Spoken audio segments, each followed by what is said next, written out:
alihi wa ashabihi wa man walah. Subhanaka la ilma lana illa ma 'allamtana innaka antal alimul hakim wa tub alaina innaka antat tawwabur rahim. Alhamdulillah kita bisa kembali lagi setelah beberapa hari kita off karena ada beberapa kendala. Kita lanjutkan mudarosah kita pada kitab Idahul Qawaid Al-Fiqhiyah fi Thalabatil Madrasati Shaulatiyah yang ditulis oleh Al-Allamah Syekh Abdullah Sa'id Al-Lahji. Ini nanti kalau suaranya putus-putus bisa diinformasikan ya. Kemarin kita sudah masuk pada pembahasan ta'arud al-asli wal zahir, yaitu pertentangan atau kontradiksi antara al-aslu dengan al-zahir. Kemudian kemarin juga kita telah menyebutkan ada 4 kategori. Yang pertama adalah apabila terjadi kontradiksi antara al-aslu dengan al-zahir, maka yang pertama al-aslu yang dimenangkan secara pasti. Jadi ma yurajjahu fihil aslu jazman, yaitu sesuatu yang dimenangkan yang asal secara pasti. Itu yang pertama. Yang kedua, sesuatu yang zahirnya yang pasti dimenangkan.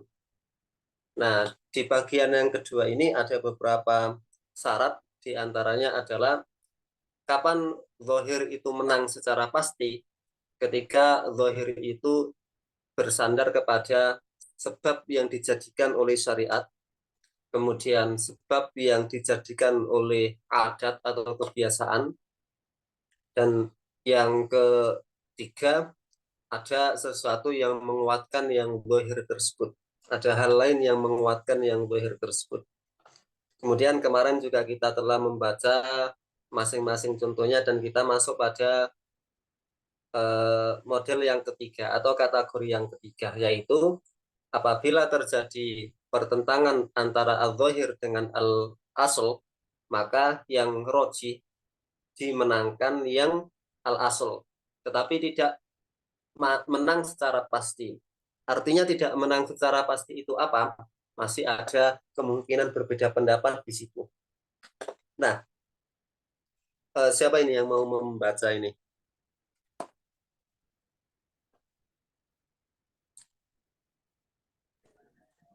Oh, kita nggak ada tampilannya, Beb. Kitabnya belum saya share nih.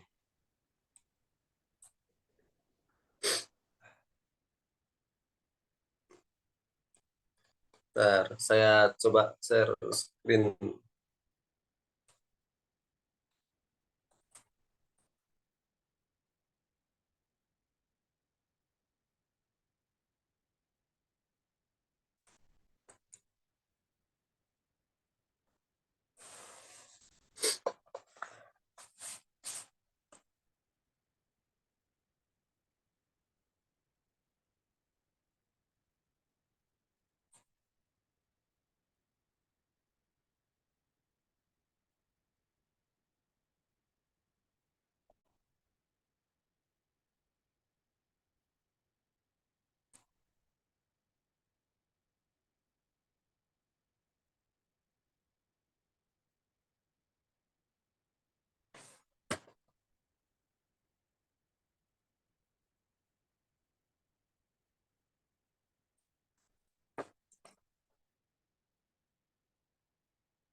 Belum muncul ya kitabnya. Nah, Mas, terakhir halaman berapa tadi? Halaman 60.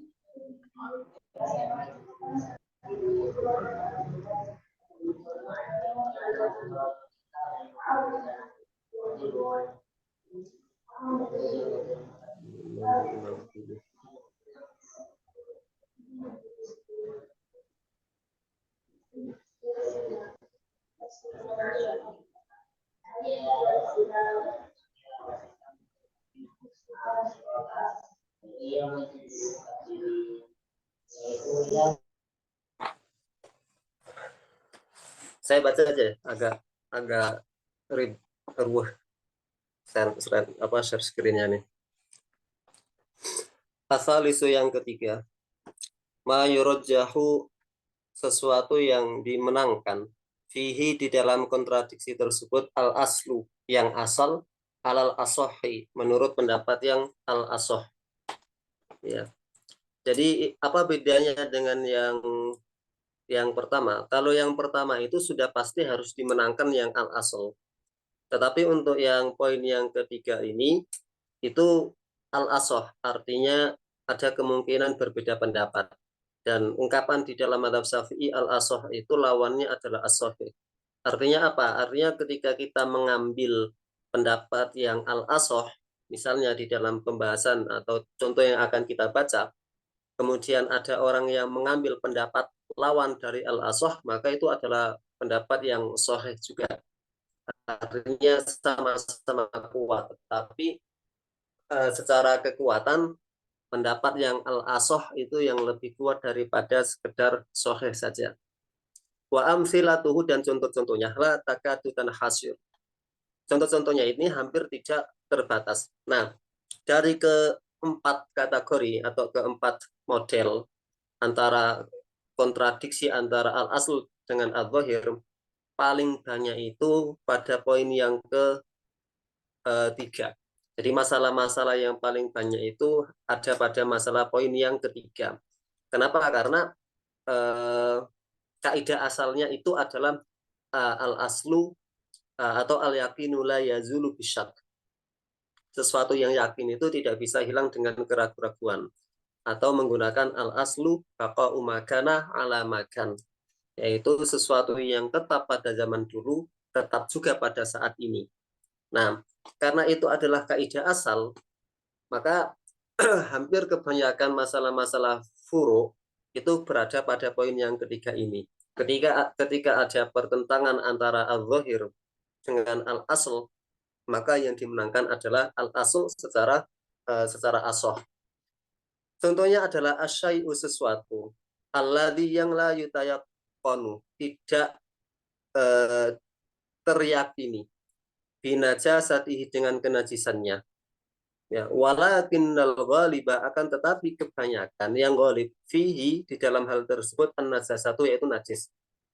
Jadi pada hal-hal yang tidak ada, ya, tidak sampai derajat yakin kenajisan sebuah benda atau sebuah barang, tetapi kebanyakan barang itu najis.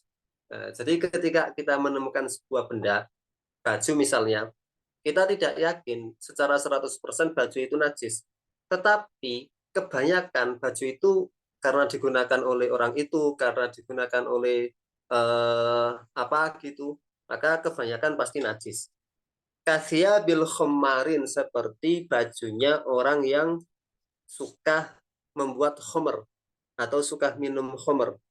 Nah, kalau orang suka minum khomer, bajunya itu aslinya kita tidak menghukumi bajunya orang yang minum khomer itu secara pasti najis, selagi kita tidak benar-benar mengetahui secara pasti bahwasanya baju tukang mendem itu najis. Tetapi kebanyakan orang mendem itu, orang mabuk itu,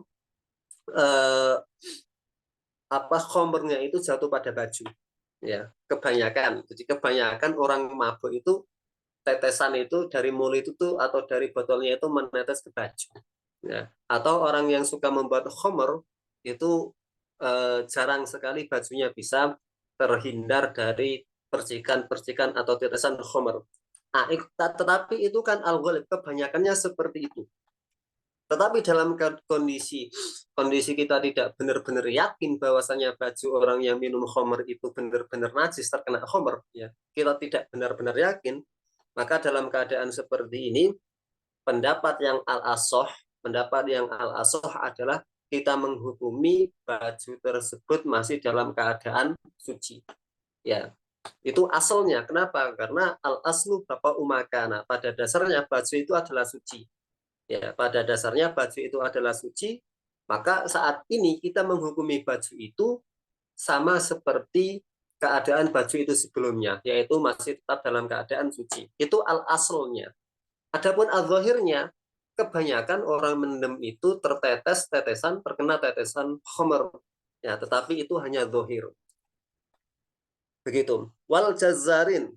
Begitu juga orang yang tukang daging, tukang daging. Orang jualan daging gitu ya. Jualan daging atau dia penjagal misalnya, tukang jagal. Tukang jagal itu pada dasarnya baju yang dia gunakan itu suci, ya, suci. Tetapi karena dia itu aktivitasnya menyembelih binatang atau memotong-motong daging, kemudian ada kemungkinan terkena darah, ya, ada kemungkinan terkena darah, maka itu kan golib, ya, itu kemungkinan golib, kebanyakan terkena darah. Tetapi ya kebanyakan terkena darah. Tetapi kita belum meyakini, belum memastikan bahwasanya baju orang tersebut benar-benar terkena darah. Nah, jadi al aslu asalnya baju penjagal, baju tukang penjual daging itu suci, itu asalnya. Ya, zahirnya karena dia berinteraksi dengan darah, ya kemungkinan besar itu al-ghalib ya kebanyakan ya terkena darah. Tetapi dalam keadaan kita tidak apa istilahnya melihat bahwasanya baju itu benar-benar terkena darah, maka kita masih tetap menghukumi baju itu suci. Nah, kenapa? Karena al aslu muqaddamun ala zahir di dalam bab seperti ini. Wal kufari al mutadayyinina bin najasa. Wal kufari al mutadayyinina bin najasa. Begitu juga bajunya orang kafir al mutadayyinina yang di dalam ritus keagamaan mereka itu bin najasati menggunakan najis. Seperti misalnya orang India misalnya. Orang India sebagian sekte India ya, bukan semua orang Hindu India. Sebagian orang India mereka menuhankan sapi, bahkan yatadayyanu nabi najasati al-baqarah. Mereka melakukan ritual ibadah menggunakan kotoran lembu. Nah, orang-orang seperti ini, bajunya kita hukumi apa? Ya, ketika kita misalnya mau sholat, kemudian kita nggak punya baju, pinjam baju mereka yang sedang mereka pakai. Nah, dalam keadaan seperti itu, maka kita bisa menghukumi begini. Iya, baju mereka itu suci. Ya, al-aslu bapak umakan alam makan. Tetapi ada keadaan yang golib, bahwasanya mereka ini suka melakukan ritus ibadah mereka menggunakan najis. Dalam keadaan kita belum yakin bahwasanya baju itu benar-benar terkena najis, ya hanya dugaan karena kebanyakan, karena kebiasaannya mereka menggunakan najis, maka dalam keadaan seperti ini kita tetap menghukumi baju orang tersebut, orang kafir tersebut masih dalam keadaan suci. Nah, itu contoh baju. Kemudian waturuki, dan juga jalan-jalan allati yang yaghlibu najasatuha, yang menang atau kebanyakan ada terkena najis gitu ya. Misalnya apa, tanah-tanah yang becek gitu ya, tanah-tanah yang becek atau tanah habis banjir kemudian dari selokan gitu ya, dari selokan. Dalam keadaan kita belum memastikan, kita belum mendapatkan pengetahuan secara pasti bahwasannya selokan itu ada najisnya. Tetapi tetap dia memiliki lumpur. Selokan itu ada lumpurnya, warnanya hitam, tetapi kita tidak menemukan ada pembuangan kamar mandi yang masuk ke situ. Nah, kan kita tidak menghukumi bahwa air yang ada di selokan itu benar-benar najis 100%. Kenapa? Karena kita tidak menemukan ada orang buang hajat di situ. Kemudian kita juga tidak menemukan ada pembuangan rumah tangga atau bahkan toilet masuk ke selokan tersebut. tetapi warnanya butek gitu ya, butek keruh gitu. Nah kemudian terkena hujan, air itu menggenang terkena hujan, kemudian dia naik ke jalan. Nah jalan itu, air yang ada di jalan itu kita hukumi seperti apa itu nanti? Ya, apakah kita hukumi najis, jalan itu najis, airnya najis, sehingga kalau terkena baju kita terkena ikut najis, atau tetap kita hukumi suci. Nah, maka dalam keadaan seperti ini, ya ada keadaan yang meyakinkan bahwasanya air selokan itu tetap suci, tetap suci. Ya, itu hukum asalnya. Kenapa? Karena tadi kita tidak menjumpai ada orang pernah buang hajat di situ, kemudian tidak ada saluran kamar mandi, saluran rumah ke situ. Ya. Nah, sehingga tetap kita menghukumi aslinya. Tetapi gara-gara warnanya yang keruh, butek hitam, ya kemudian dia kena air dan ke jalan, kena hujan dan dia menguap ke jalan, itu zahirnya itu najis. Gara-gara biasanya warna-warna seperti itu disebabkan karena sampah sampah kamar mandi. Nah, dalam keadaan seperti itu kita tetap menghukumi genangan-genangan itu sebagai genangan yang suci.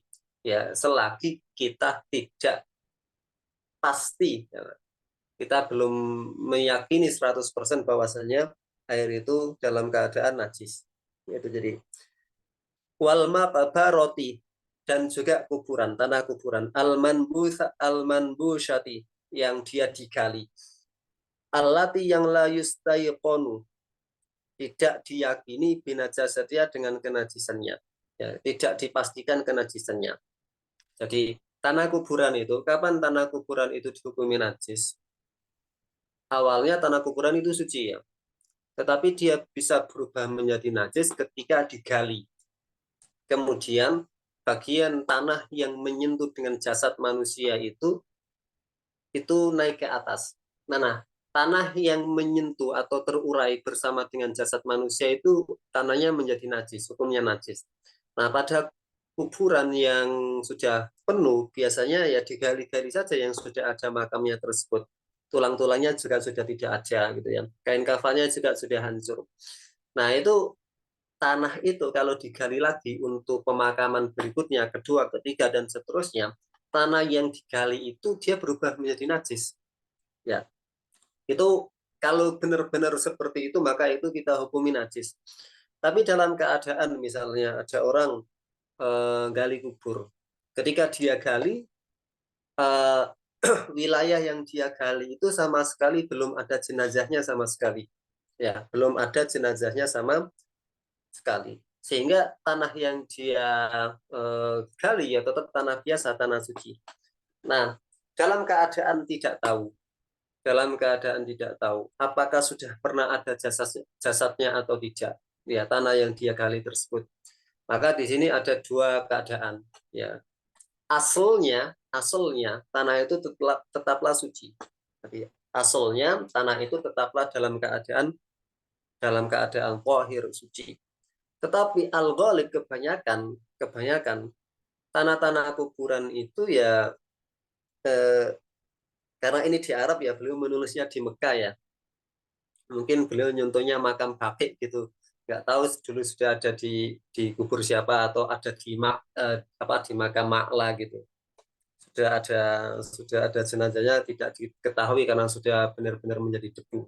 Tapi kalau di Indonesia masih banyak tanah kuburan yang kosong ya.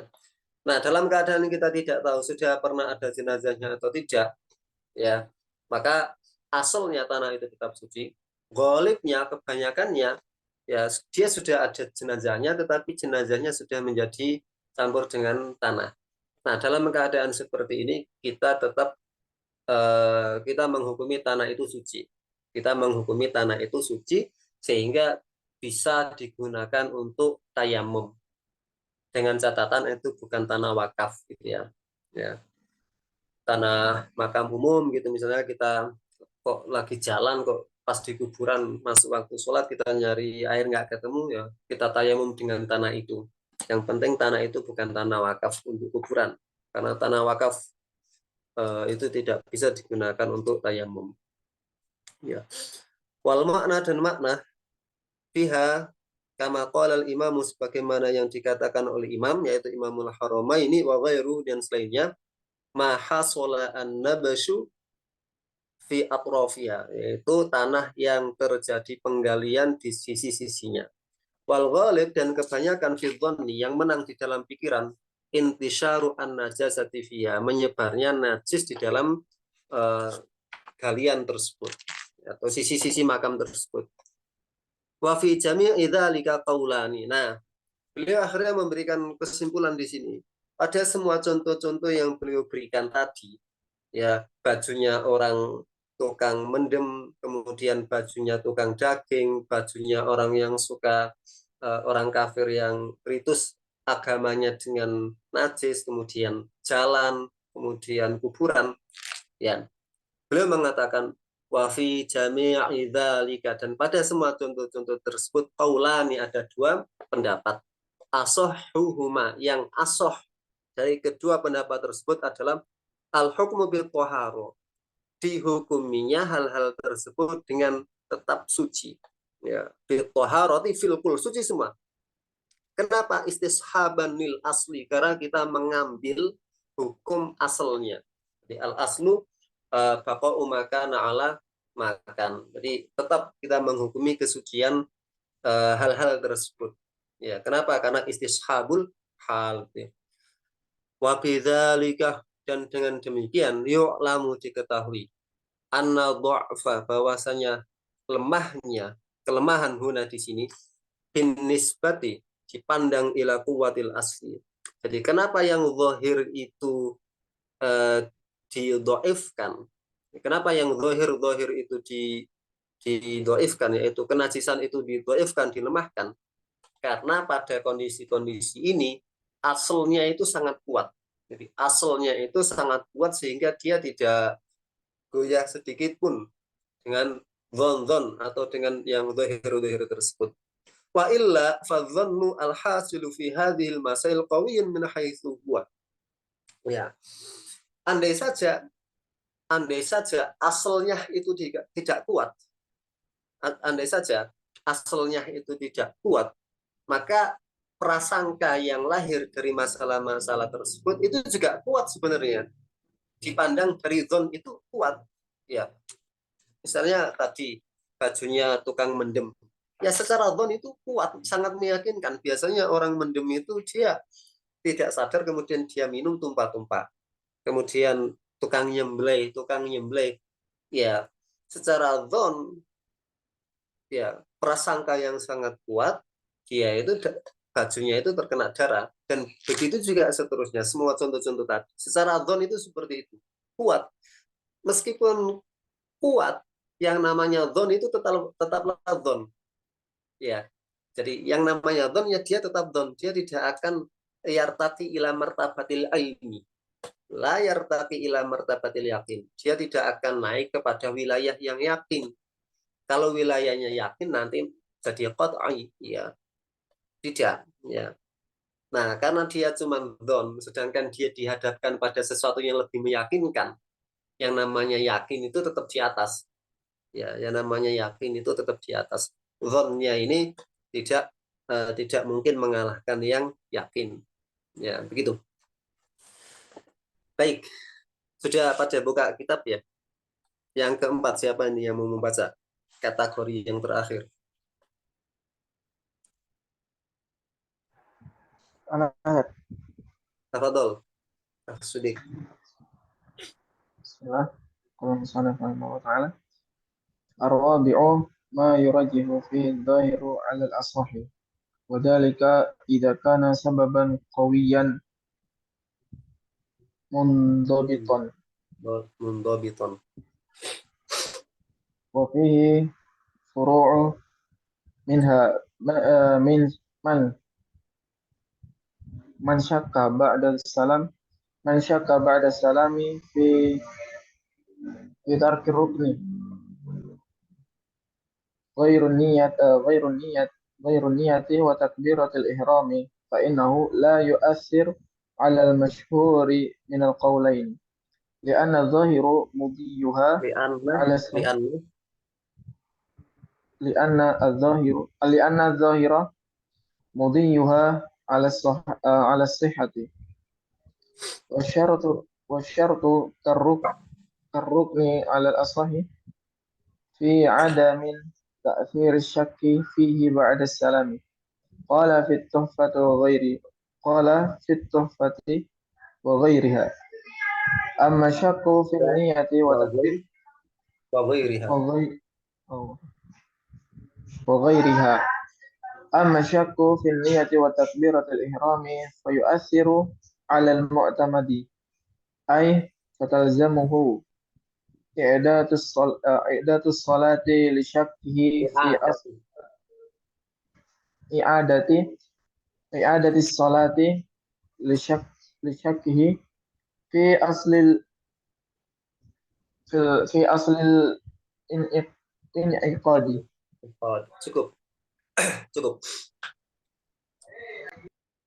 Satu baris lagi itu. Qala syarihu. قال الشارح ورجح السيد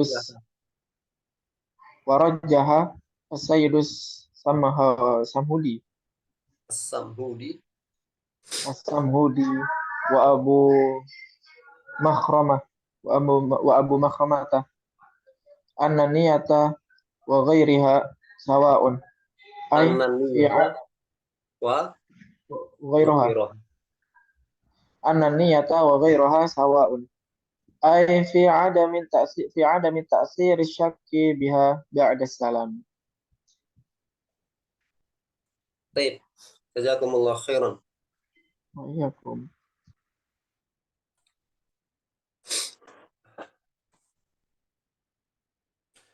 Nah, sekarang kita pada kategori yang terakhir. Jadi, ma yurajjahu fihi adz-dzahiru 'alal ashah. Jadi, apabila terjadi kontradiksi antara al-asl dengan adz-dzahir, maka yang dimenangkan adalah adz-dzahir. Nah, ini kategori yang keempat. Apa syaratnya? Apa syaratnya? Wadzalika, dan pemenangan tersebut. Idza kana sababan, apabila ada sebab atau apabila eh, adanya penguat berupa sebab qawiyan yang kuat, mumbobiton yang dia teratur. Ya, jadi apabila ada sebab yang kuat dan sebabnya kuat ini bisa diukur. Nah, ini pengecualian dari yang ketiga tadi. Wafihi furu'on, dan di dalam pembahasan ini, di dalam kategori ini terdapat furu', minha diantaranya man syakkah, barang siapa yang ragu, ba'da salami, setelah salam. Jadi, man syakka, siapa yang ragu, ba'da salami, setelah salam, fitar ruknin, pada hal, ya, pada perkara peninggalan rukun, ghairi an-niyati, selain niat, wa takbiratil ihrami, dan takbiratul ihram, fa innahu, maka keraguan-raguan tersebut la yu'athiru, tidak berdampak, alal masyhuri, dalam pendapat yang masyhur, minal qaulaini, dari dua pendapat. Di masyhur itu ungkapan dari pendapatnya Imam Syafi'i, ya. Di al masyhur minal qaulaini, berarti dalam pendapat yang masyhur dari dua pendapat yang diriwayatkan dari Imam Syafi'i. Gitu ya.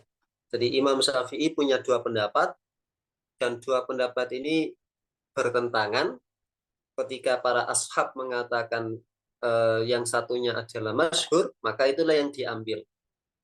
Adapun lawan dari al-masyhur itu adalah al-gharib. Jadi ada masyhur, ada gharib. Nah, ini sekalian kita murojaah mustalahat khusus yang ada di dalam kalangan Syafi'iyah. Di masyhur, masyhur itu pendapat yang diambil, sedangkan gharib itu pendapat yang tidak terlalu diambil oleh para ashab kalangan Syafi'iyah, dan dua-duanya diriwayatkan dari Imam Syafi'i. Li'anna zahira, karena yang zahir, mudiyuha, berlalunya hal tersebut, ala sihhati, atas sihah. Nah, contohnya begini, beliau memberikan contoh, ada orang setelah salam, assalamualaikum warahmatullahi, kemudian dia ragu tadi sudah sujud belum ya, di rakaat yang keempat. Nah, jadi dia syakka fitar kiruknin. Tadi di rakaat yang keempat tadi saya sudah sujud 2 kali atau bagaimana tadi? Ya, dia ragu itu. Maka maka keraguan-raguan akan apakah sudah dilakukan atau tidak sujud tersebut tetap dihukumi, bukan tetap, pada kasus seperti ini dihukumi dia dianggap sudah sujud. Kenapa? Karena yang zahir kebiasaannya orang kalau sholat yaitu pakai sujud. Nah, jadi ini kan berbeda-beda. Kalau kita menggunakan al-aslu, menggunakan kaidah al-aslu atau istishabul hal, al-yakinu la yazulu bisyak, dia belum sujud. Ya, antara sujud dengan tidak sujud itu kan tidak sujud. Ya, dia belum sujud. Tetapi ketika dia sudah selesai sholat, ini dia ragu-ragu, maka bertentangan. Asalnya dia belum sujud, tetapi secara zahir orang sholat itu akan melaksanakan sholat dengan aturan yang berlaku.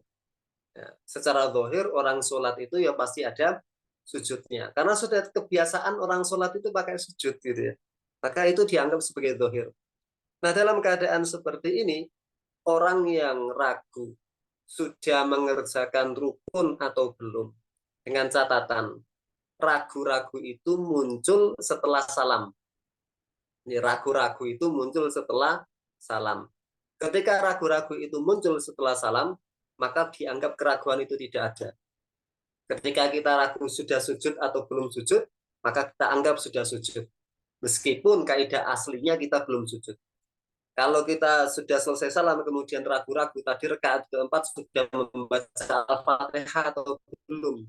Pada asalnya kita belum membaca Al-Fatihah.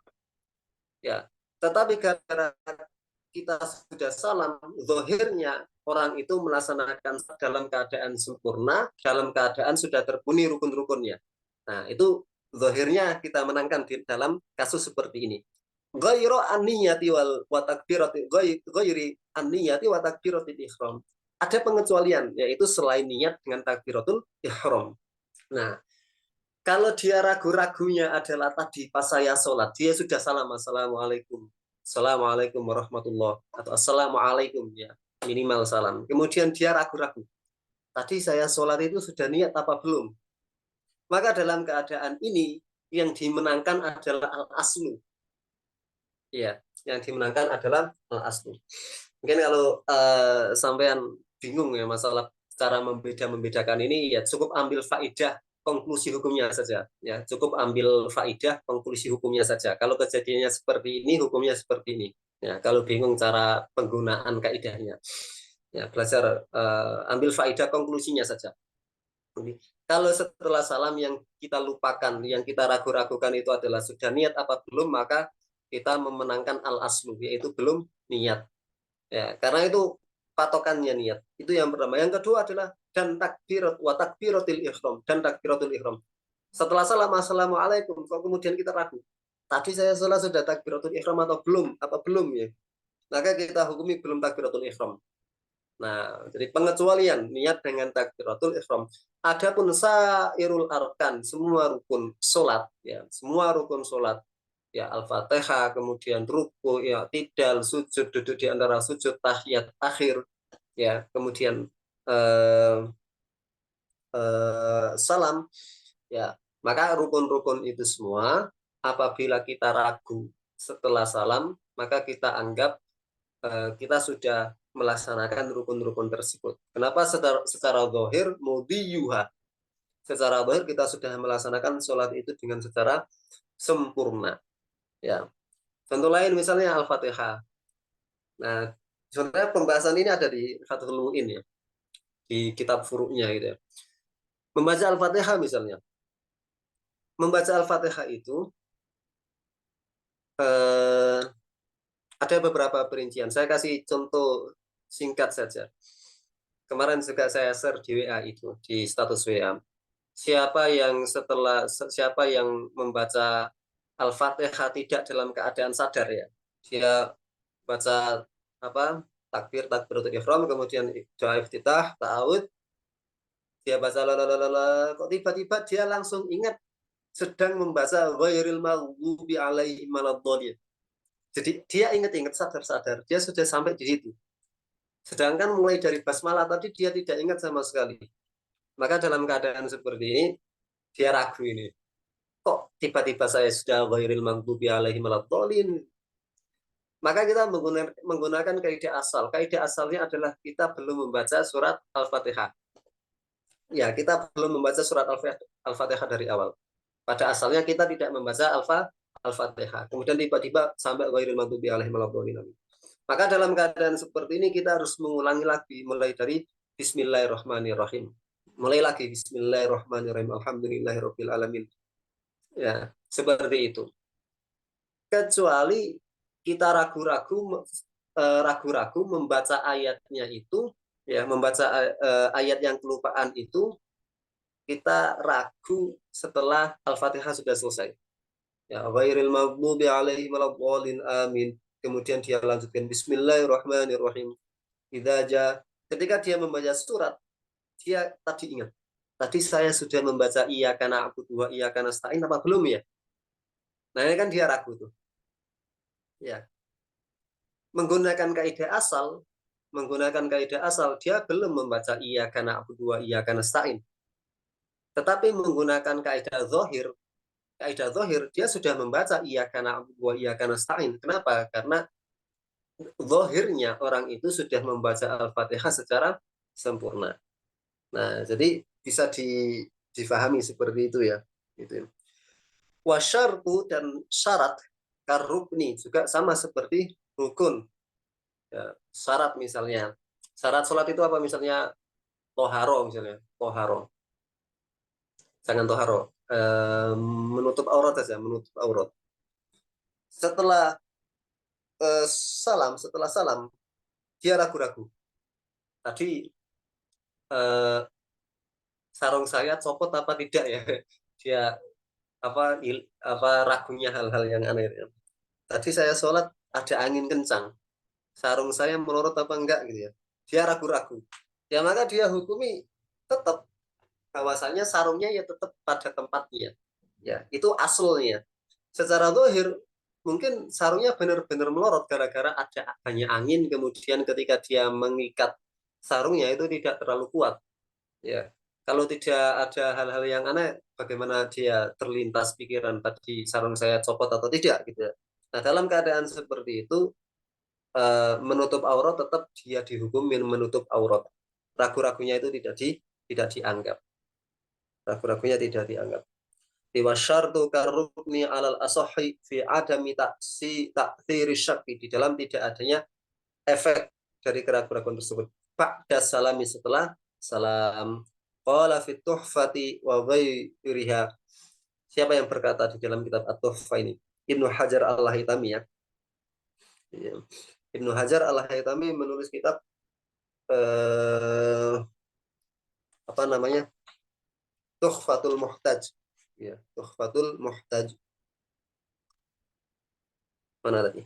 Amma syakku. Nah, beliau menjelaskan ada pendapat lain nih. Amma syakku, adapun keraguan-raguan. Finniyati wa takbiratil ikhrami, pada niat dan takbiratul ikhram, fayu'athiru, maka dia berefek alal mu'tamad, di dalam pendapat yang mu'tamad. Ya, di dalam pendapat yang mu'tamad, tadi kita sebutkan bahwa ragu setelah salam terhadap apakah sudah niat dan apakah tadi dia melakukan takbiratul ihram, secara mu'tamad itu dianggap belum melaksanakan. Hai, maksudnya fatal zamuhu i'adatus sholati, maka wajib dia mengulangi sholatnya lisyakihi, karena keraguan-raguannya fi aslil in'aqad, pada asal pelaksanaan gitu ya. Jadi yang namanya niat itu kan puncaknya ya, pembukanya. Begitu juga takbiratul ihram, karena niat dan takbiratul ihram itu berbarengan, dilakukan berbarengan. Kita Allahu Akbar sambil niat gitu ya. Nah, karena itu adalah palanya, Maka di dalam pendapat yang muktamad, kalau yang diragu-ragukan setelah salam itu adalah hal tersebut, yaitu niat dan takbiratul ihram, maka dia harus mengulangi sholatnya. Dia tidak dianggap telah melaksanakan sholat. Tetapi ada pendapat yang lainnya, gitu ya. Qala syarihu, berkata asy-syarih, ya. Warajjaha as-sayyid as-samhudi. Nah, ada Sayyid as-Samhudi dan Abu Makhrumah. Anna niyata wa ghairaha. Bahwasanya niat dan selain niat, ya, maksudnya niat kemudian takbiratul ihram itu wa ghairaha sawa. Jadi tidak ada bedanya antara niat dengan Al-Fatihah, tidak ada bedanya takbiratul ihram dengan rukuk, tidak ada bedanya takbiratul ihram dengan sujud. Ai fi adami ta'thiri syaqi biha ba'da salam. Nah, ini pendapat yang kedua, tetapi bukan pendapat yang muktamad. Ya. Ini bukan pendapat muktamad. Ungkapan pendapat ini, meskipun yang dia ragu-ragukan setelah salam itu adalah dia sudah niat apa belum, dia sudah takbiratul ihram apa belum, maka sholatnya tetap dihukumi sah. Dalam pendapat yang kedua, dan pendapat ini ghairu mu'tamad gitu ya. Baik, ada yang ditanyakan sampai di sini. Kita sudah menyelesaikan empat kategori ini. Teman-teman yang tiba-tiba nggak paham, tiba-tiba nggak paham tentang pengaplikasian aturan-aturan kaidah-kaidah, maka cukup mengambil faidah hasilnya saja. Konklusi ya, bukan konklusi ya, natijah dari kaidah-kaidah kontradiksi ini bisa diambil natijahnya saja. Ada yang ditanyakan sampai di sini?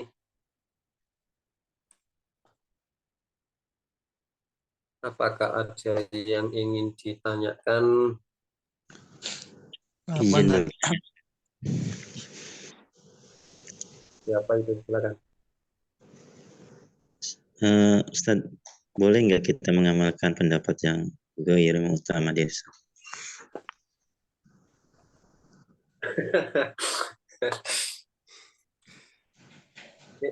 Saya suka pertanyaannya ini.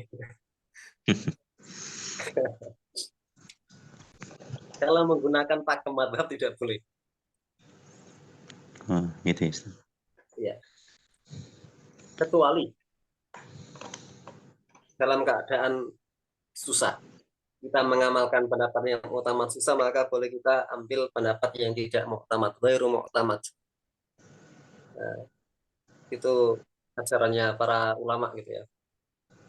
Dalam aturannya tidak boleh kita menyelisih muktamad, tapi dalam keadaan-keadaan tertentu ketika kita mengamalkan yang muktamad itu susah, maka kita mengambil yang ghairu muktamad. Hakadha wallahu a'lam. Syukran, Ustaz. Ya,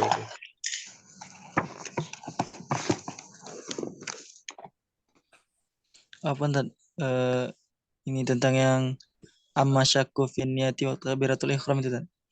Jadi kan misalnya niatnya kita kan misalnya orang udah sholat terus kita masbuk gitu kan. Terus tiba-tiba langsung takbir gitu kan. Tapi kita udah tahu gitu kalau sholatnya itu kan sholat asar gitu misalnya. Tapi kita nggak niat lagi sholatnya itu gimana tuh? nggak niat lagi gimana maksudnya? Sudah niat nggak? Bisa, Belum. Ketika takbir kita sudah kan niat belum? kita kan tahu pokoknya sholat itu sholat asar gitu atau sholat Iya. apapun nih lima waktu gitu kan. Tiba-tiba langsung takbir aja gitu kan nggak niat lagi itu gimana sholatnya tuh? Termasuk niat kali ya. Karena dia udah tahu gitu kan sholatnya itu sholat asar itu. Tidak ada hubungan tahu dengan niat tuh ya. Dia tetap harus niat. Dia sudah datang itu kan sama ketika dia tahu itu adalah sholat. Pengetahuan dia, pikiran dia, pengetahuan dia itu terjadi sebelum niat, sebelum ibadah dimulai. Dan itu namanya azam gitu ya. Namanya azam gitu. Jadi harus tetap niat gitu. Innamal a'malu bin niat. Bukan pengetahuan. Ya, bukan pengetahuan. Tetapi niat itu adalah perbuatan. Niat itu perbuatan, bukan sebatas mengetahui itu adalah sholat asar. Dan di dalam sholat itu kan kita sholat fardu itu niatnya ada 3 ya. Qasdul fi'li, Yang pertama qasdul fi'li, kemudian yang kedua at-ta'in, yang ketiga adalah al-fardiyah. Gitu ya. Itu untuk sholat fardu. Misalnya kalau contoh pakai lafal, kalau kita mau sholat asar, nawaitu fardhu al-asri. Nawaitu fardhu al-asri.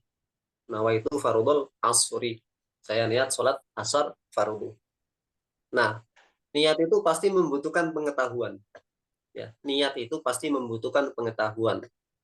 Kalau dia tidak memiliki pengetahuan, tidak mungkin dia bisa niat. Karena salah satu syarat niat itu adalah al-ilmu bil manwi. Dia mengetahui objek yang akan diniati. Makanya dia bisa niat, saya sholat, sholat ini adalah sholat asar, dan sholat asar ini statusnya adalah fardu. Nah, itu semua dibutuhkan ilmu. Sedangkan ilmu saja tanpa ada niat, itu tidak dianggap niat. Ya, ilmu saja, ilmu bahwasanya itu sholat asar. Bahwasanya sholat asar itu fardu. Itu kan cuma sebatas ilmu, itu bukan niat. Hakadha, wallahu a'lam.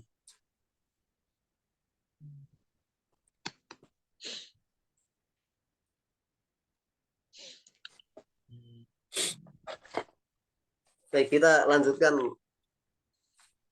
tentang ta'arud ini ya. Kita semoga bisa cepat selesai.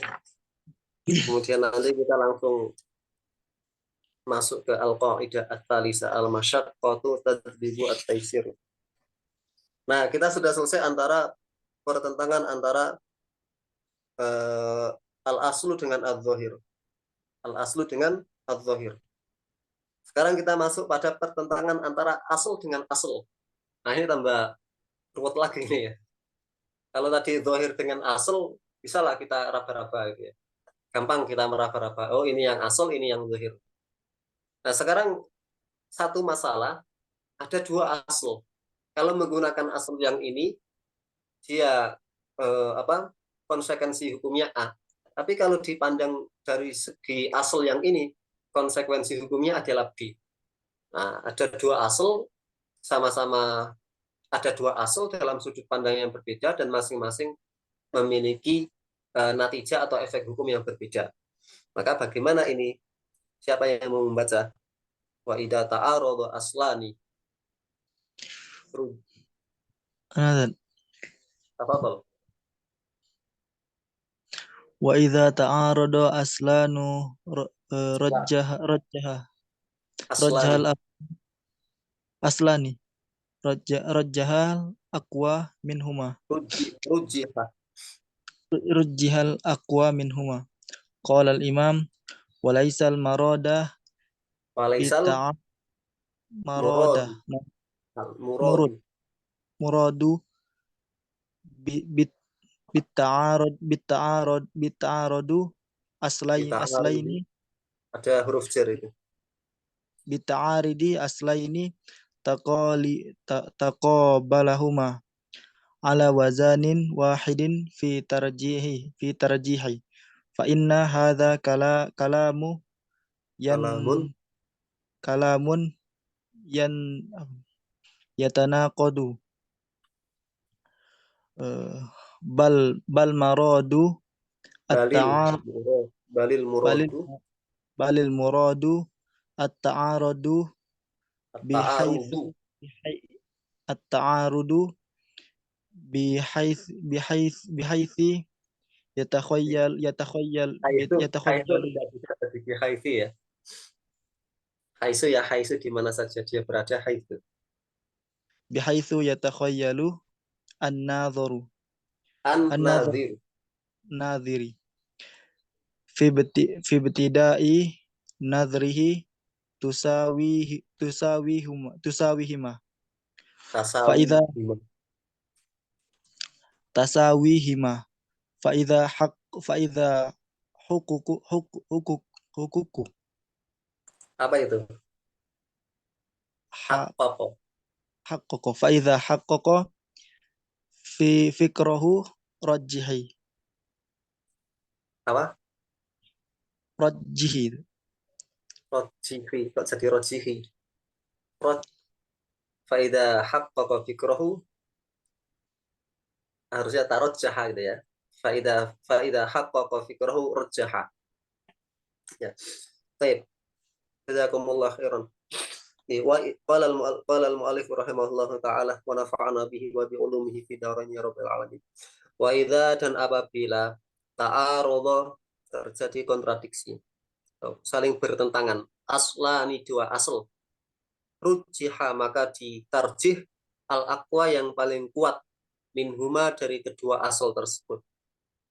Ya, jadi memandang mana yang kuat, mana yang lemah ini membutuhkan banyak instrumen, banyak variabel.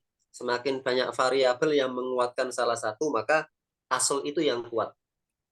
Qala al-imamu, telah berkata al-imam, yang maksudnya adalah Imamul Haramain. Di dalam kitab fikih, kalau kita menjumpai qala al-imam, di dalam kitab fikih Syafi'iyah qala al-imam, maka yang dimaksud adalah Imamul Haramain, Abul Ma'ali al-Juwaini. Kalau di dalam kitab usul, kita menemukan qala al-imam, maka imamnya adalah Fakhruddin Ar-Razi, Fakhruddin Ar-Razi. Imam Al-Haramain mengatakan walaisal muradu,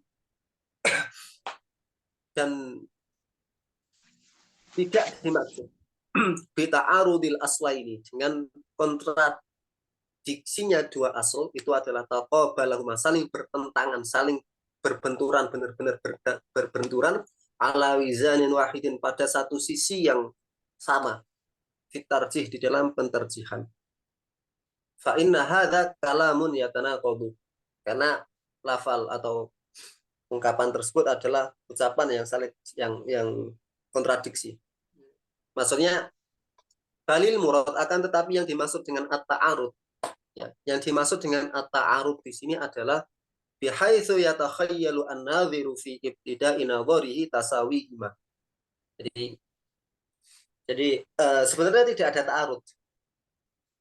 Memang kaidah fikihnya kan begitu. Kaidah di dalam fikih itu tidak ada yang namanya ta'arud sebenarnya. Ta'arud itu terjadinya di mana? Ta'arud itu terjadinya adalah pada pikiran mustahil. Tidak ada yang namanya dalil yang bertentangan di dalam syariat. Itu ungkapan-ungkapan di dalam usul fikih itu. Jadi tidak ada dalil yang bertentangan. Tidak ada dalil syariat yang bertentangan. Yang ada adalah khayalan mustahil. Pada awal mulanya itulah yang bertentangan. Jadi yang bertentangan itu adalah khayal, ya, pikiran awalnya pada mustahil. Makanya beliau mengatakan fa idza haqqaqa fikrahu, maka ketika seorang mujtahid itu dia mentahqiq lebih dalam pikirannya, dia merapikan kembali argumentasinya, maka rajjaha, maka dia bisa mentarjih. Maka dia akan bisa menguatkan salah satunya. Jadi pertentangan ini hanya pada pikiran awal saja. Pertentangan itu hanya terjadi pada pikiran awal, kemudian setelah dia cek lebih dalam, sebenarnya tidak ada pertentangan. Begitu juga dalil-dalil, kan tidak mungkin ayat Al-Quran itu bertentangan satu dengan yang lainnya, tidak mungkin. Ya, tidak mungkin, karena Al-Quran itu tidak mungkin menyelisih apa yang ada di dalam Al-Quran, dan juga tidak mungkin bertentangan dengan apa yang disampaikan oleh Nabi Shallallahu Alaihi Wasallam secara mutawatir atau secara ahad, tetapi riwayatnya adalah riwayat yang sahih, tidak mungkin. Nah, itu harus kita yakini, kita harus meyakini. Kemudian akhirnya beliau mengatakan di sini, summata rotan, maka kadang-kadang yujzamu, ya, dijazmkan bi ahadil aslaini, bahwasanya salah satulah yang kuat. Watarotan yajri al khilaf, dan kadang-kadang terjadi khilaf. Ya, ulama satu menguatkan asal yang ini, ulama yang kedua menguatkan asal yang kedua, gitu ya. Kalau yang pertama tadi semua ulama sepakat bahwasanya asal inilah yang kuat. Sedangkan asal yang ini dia minggir dulu gitu ya. Ya, yang kedua, ya, sebagian ulama menganggap ini yang kuat, sebagian ulama yang lain menganggap ini yang kuat. Gitu. Wa yurajjahu bima 'adadahu min dhahirin aw ghairi. Atau wa yurajjihu, dan seorang mustahid itu menguatkan bima, dengan sesuatu, 'adadahu, yang menguatkan, min dhahirin, dari sesuatu yang zahir, aw ghairi, atau selainnya. Jadi asal-asal itu sebagian ulama mendapatkan zahir. Ya, jadi ada dua asal, kemudian ada satu zahir. Zahir ini dia menguatkan salah satu asal. Maka zahir yang menguatkan salah satu asal atau asal yang mendapat bantuan sokongan zahir, dialah yang menang. Au ghairihi, atau korinah lain selain zahir yang bisa menjadi penguat salah satu asal. Qala Ibnu Rif'ah mengatakan, walau kana fi jihatin aslun, andai saja atau di dalam satu sisi ada satu asal, wa fi jihatin aslani, kemudian di sisi yang lain ada dua asal. Nah, ini kaidah ya, kaidah. Berarti di sini ada tiga asal ini. Ibnu Rif'ah memberikan satu pandangan. Ketika terjadi tiga asal, ya, satu sisi pada satu sudut cuma ada satu asal, ya, yang berkonsekuensi hukum A. Ya, satu asal berkonsekuensi hukum A. Kemudian di sisi lain ada dua asal. Nah, dua asal ini berkonsekuensi hukum B. Maka secara pasti mana yang kita menangkan? Yang kita menangkan adalah dua asal yang memiliki konsekuensi B. Sedangkan asal A yang konsekuensi hukumnya adalah A, itu kita tinggalkan dulu. Ya. Ibnu Rif'ah memberikan kaidah seperti itu. Jadi jazima bidil asla ini walam yajri al khilaf, dan tidak terjadi khilaf. Nah, sekarang beliau memberikan contoh ya. Beliau memberikan contoh. Misalu ta'arudi aslaini ma'al jazmi bi ahadima. Contoh terjadinya kontradiksi antara dua asal, kemudian salah satunya dimenangkan. Ya, salah satu dimenangkan. Contohnya man nawa, barang siapa yang seseorang man nawa, seseorang yang niat. Wasyakka, kemudian ragu-ragu. Hal kanat niyatuhu qablal fajri. Apakah niatnya itu sebelum fajar? Au ba'dahu, atau sebelum fajar. Lam yasih saumuhu, maka tidak sah puasanya. Annal asla, karena pada asalnya ada meniyati, dia tidak adanya niat qablal fajri, sebelum fajar.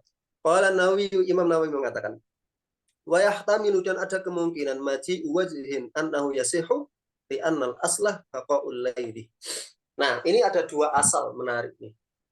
Ada orang ragu-ragu, pagi-pagi dia ragu-ragu. Tadi saya niat puasa itu ketika masih malam atau ketika sudah subuh. Nah, ragu-ragu di situ. Tadi saya niat puasa masih malam atau sudah masuk waktu subuh. Kalau niatnya masih pada waktu malam, maka puasa hari itu sah. Tetapi kalau niatnya itu terjadi pada waktu subuh, maka puasa hari itu tidak dihukumi sah. Nah, ini masalahnya seperti itu. Kemudian asalnya mana? Yang pertama, asal yang pertama. Asalnya adalah di sini disebutkan ada niyati qoblal fajri, tidak adanya niat sebelum fajar.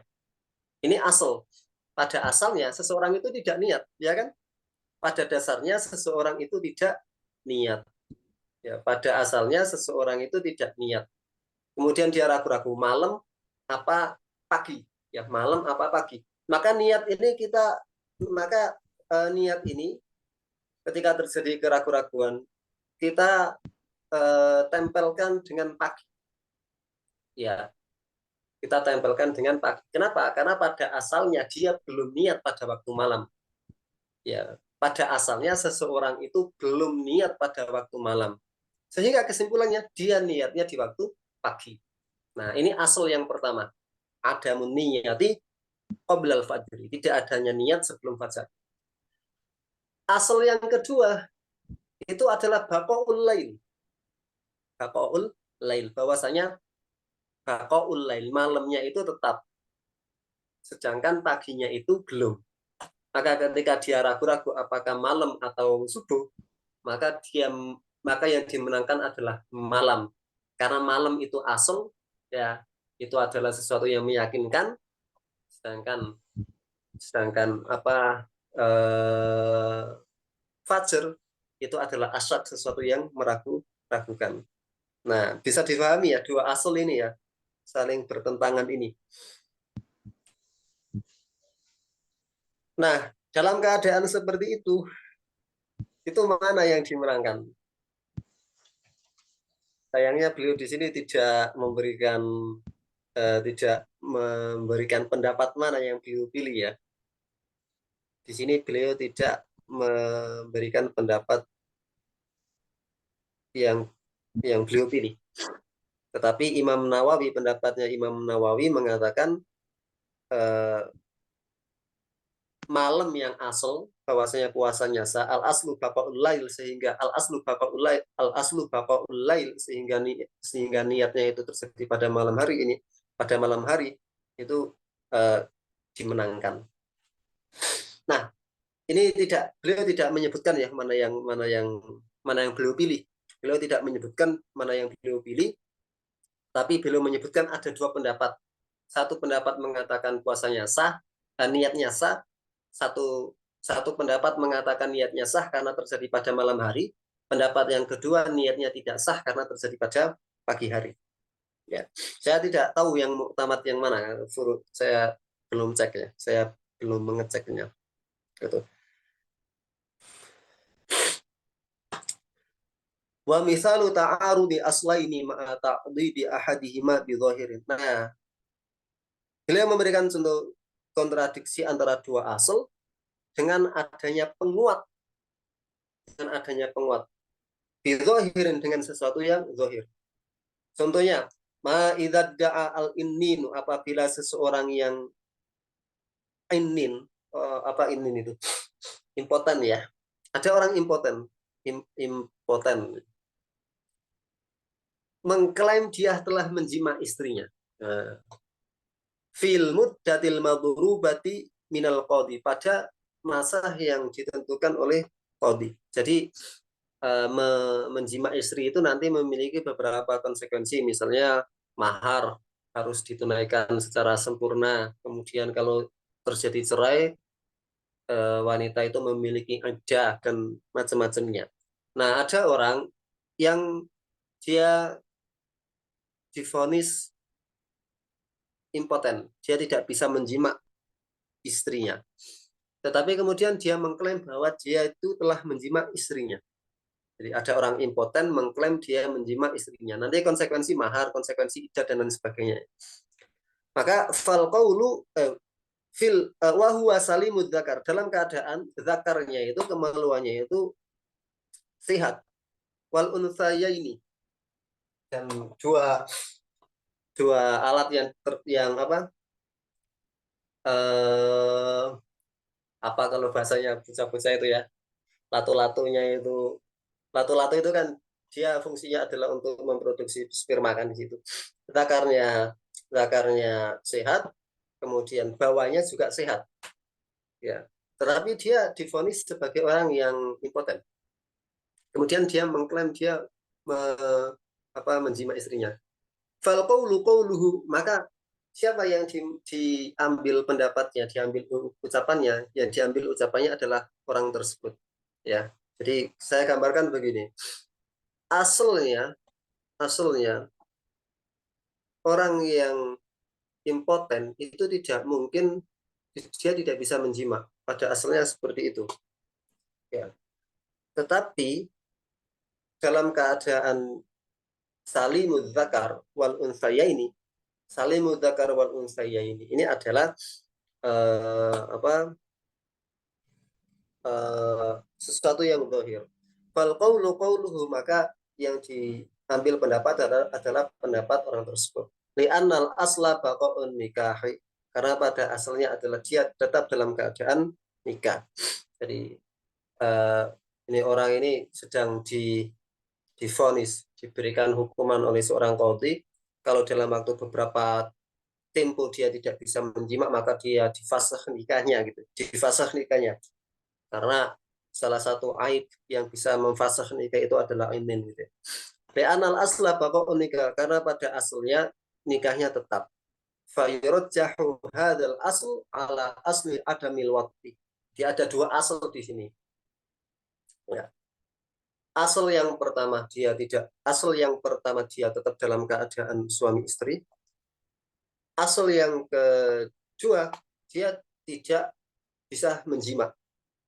Ya, dia tidak bisa menjima. Maka dalam kondisi salimul dzakar wal unsaya ini, maka yang dimenangkan adalah asal baqaun nikah. Ya. Maka dia tetap dalam keadaan suami istri. Karena ada orang itu mengajukan, suami saya tidak bisa menjima saya gitu karena impoten, diajukan ke pengadilan agama. Kemudian pengadilan agama memberikan waktu, kalau dalam 3 bulan kamu belum bisa menjima istrimu, ya kamu masih tetap impoten, maka hubungan pernikahan ini batal gitu ya, dibatalkan gitu, difasakh. Nah, di bulan yang kedua ternyata dia menjima istrinya, dia bisa menjima istrinya, tetapi tidak ada orang yang ngaku, istrinya juga tidak ngaku, mungkin karena dia ingin cerai gitu ya, sehingga tidak ada saksi, ya tidak ada bukti. Istrinya juga tidak mau mengaku bahwasanya dia telah dijima oleh suaminya yang impoten tersebut gitu ya. Akhirnya dia mengatakan kepada hakim, saya berhasil menjimaknya. Berarti sekarang sudah tidak bisa lagi dia minta fasakh atau minta khulu, tidak lagi bisa gitu ya. Karena saya sudah bisa menunaikan hak saya sebagai seorang suami. Nah, dalam keadaan cekcok akhirnya nanti si suami mengatakan saya telah menjima, si istri mengatakan tidak, kamu belum menjima. Nah, ini ada 2 asli yang bertentangan. Asli yang pertama baqaun nikah. Ya, dia tetap dalam keadaan nikah, sehingga nikahnya tetap lanjut, dia masih suami istri. Asli yang kedua, dia dalam keadaan impoten. Kalau dia dalam keadaan impoten, konsekuensinya nanti dia akan terfasakh, nikahnya akan fasakh. Kemudian kalau dia berhasil menjima, konsekuensinya adalah tidak bisa menfasakh. Nah, dalam keadaan seperti ini, karena dia salimul dzakar wal unsayain, maka zahir ini menguatkan al aslu baqaun nikah, gitu ya, menguatkan al aslu baqaun nikah. Wa misalu ta'arudi aslaini ma'a idadi ahadima bi syai'in ghairi zahirin. Ya, contoh yang terakhir ya. Atau contoh yang terakhir di ta'arud aslaini. Ini masih pada kuat ya. Semoga masih pada kuat. Gimana? Masih kuat ya? Insya Allah. Nah, sekarang contoh kontradiksi antara 2 asal, kemudian salah satunya dikuatkan dengan sesuatu yang bukan zahir. Kalau yang atas tadi dikuatkan dengan yang zahir, yang bawah ini tidak dikuatkan dengan zahir. Contoh, malau waqa'at fil ma'i najasatun. Ada najis yang jatuh pada air. Wasyakka, kemudian dia ragu-ragu. Hal huwa kullatani au aqal. Apakah air itu di atas 2 kullah atau di bawah 2 kullah? Ya, 216 liter gitu. Pendapat yang diambil oleh ulama mutaakhir, 216. Dia ragu-ragu, airnya sedikit apa banyak. Fawajhani, maka ada 2 wajah. Ahaduhuma, salah satunya, ya tanajjasu, air tersebut najis.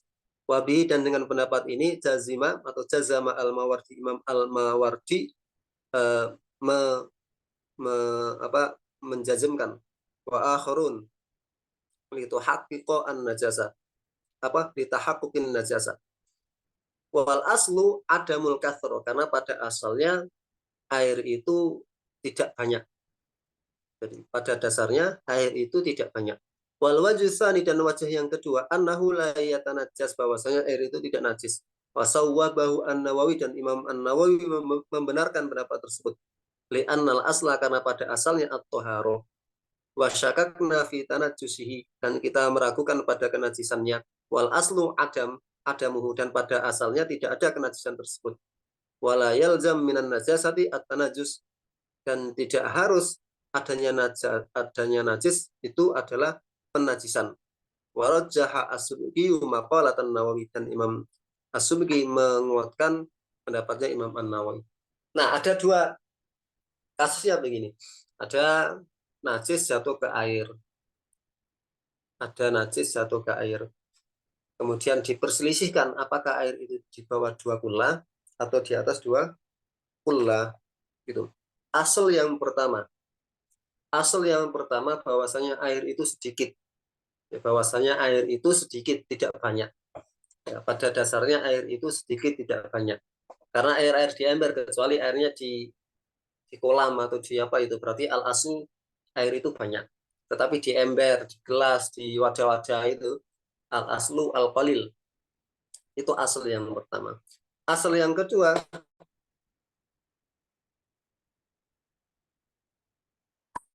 air itu suci. Nah, air itu suci. Jadi asal yang pertama, air itu yang pertama, dia kejatuhan najis maka otomatis menjadi najis. Karena dia di bawah 2 kullah. Karena dihukumi 2 kullah, terkena najis, berubah atau tidak salah satu sifatnya, dia dihukumi najis. Itu asal yang pertama. Konsekuensinya seperti itu. Konsekuensinya airnya najis. Yang kedua, asal yang kedua, toharo. Air itu suci, kemudian najis itu belum tentu menajiskan. Air itu belum tentu, air itu suci, dan belum tentu najis yang jatuh itu menajiskan.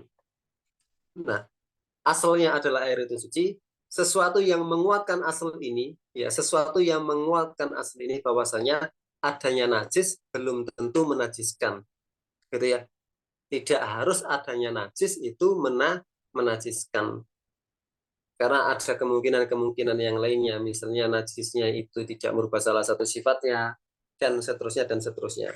Sehingga dalam pendapat ini Imam An-Nawawi dan dipilih oleh Imam As-Subki bahwa asal yang kedua inilah yang dimenangkan, bahwasanya air itu tetap dihukumi suci dengan penguat bahwa sesuatu yang najis belum tentu menajiskan. Nah, itu kan bukan dohir, tetapi dapat digunakan untuk menguatkan salah satu asal dan memenangkannya. Itu. Sampai di sini ada yang ditanyakan? Sebelum kita baca bagian yang paling akhir di bab ini. Ustaz, Assalamualaikum Ustaz. Tandanya yang tadi la yalzimu min najasati tanajus.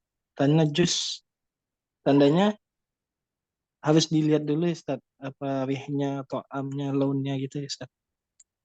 Iya, dilihat apakah salah satu sifatnya itu berubah. Wala yalzam, dan tidak harus minan najasati, dari sebuah yang najis itu at-tanajus, penajisan. Tidak harus sesuatu yang najis itu dapat menajiskan. Barangkali dia tidak merubah sifatnya dan lain sebagainya. Hakata.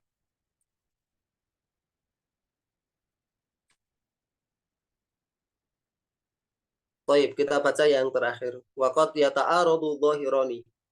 Nah, sekarang yang terakhir adalah yang kontradiksi adalah 2 dhahir.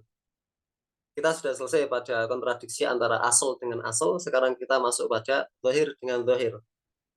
Wa min amsilatihi, dan di antara contohnya, lau aqarrat bin nikah. Ada seorang wanita mengaku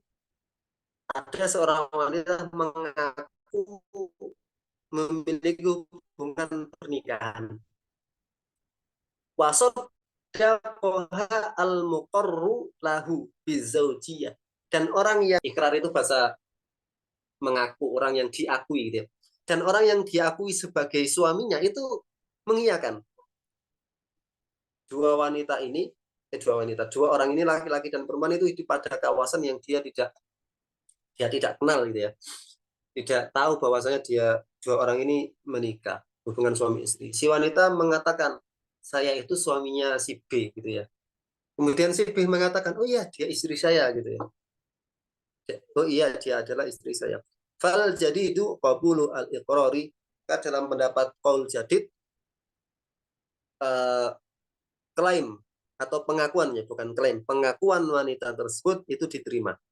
Li'anna dhahira, karena yang dhahir, sidquhuma, jujurnya kedua orang tersebut, fima tasadaqo 'alaiha, padahal yang keduanya itu membenarkan.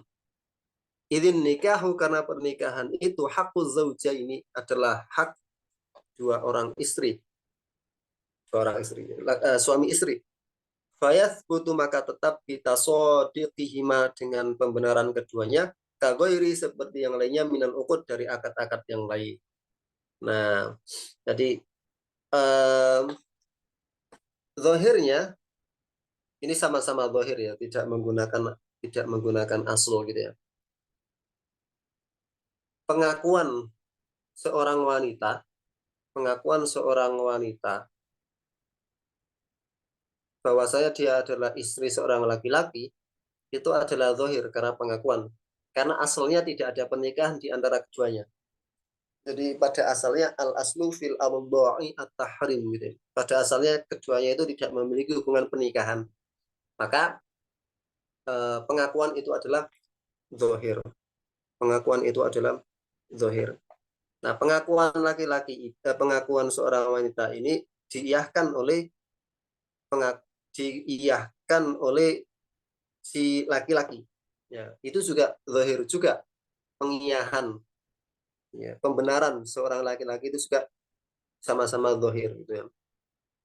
Nah, dua zahir itu tidak bertentangan sebenarnya, tapi sama-sama menguatkan. Ada dua zahir di situ, di mana dua zahirnya ini sama-sama menguatkan. Kemudian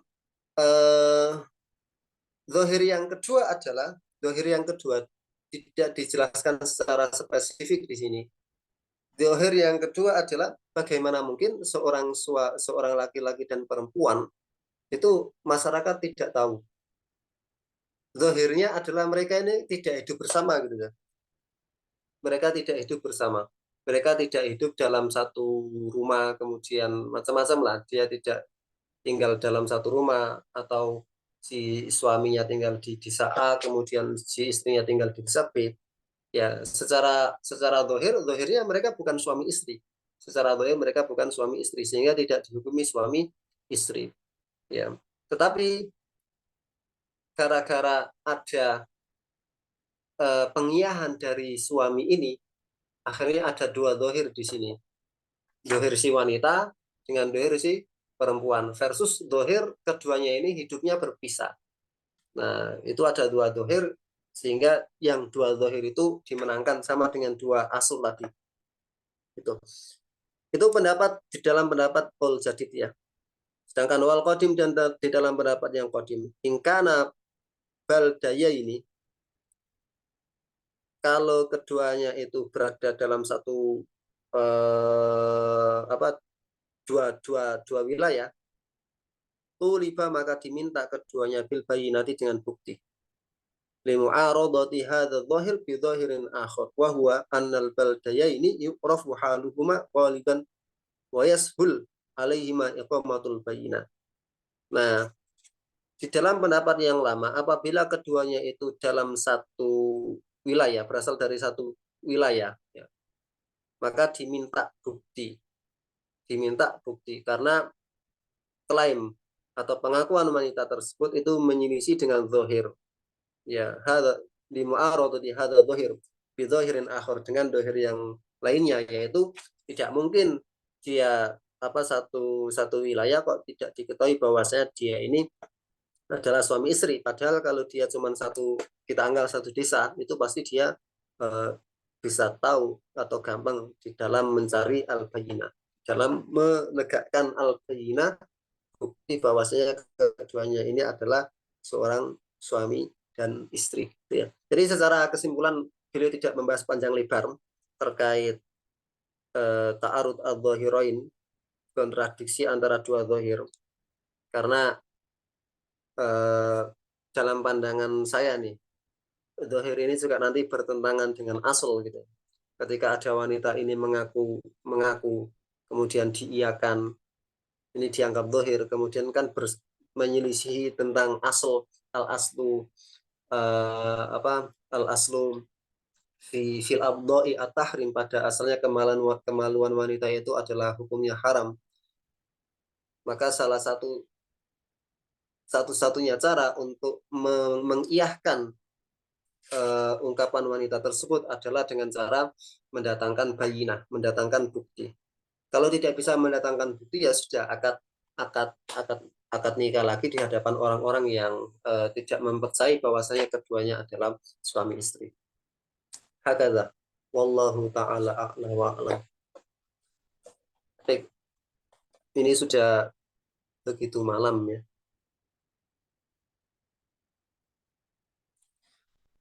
Tidak ada yang ditanyakan ya.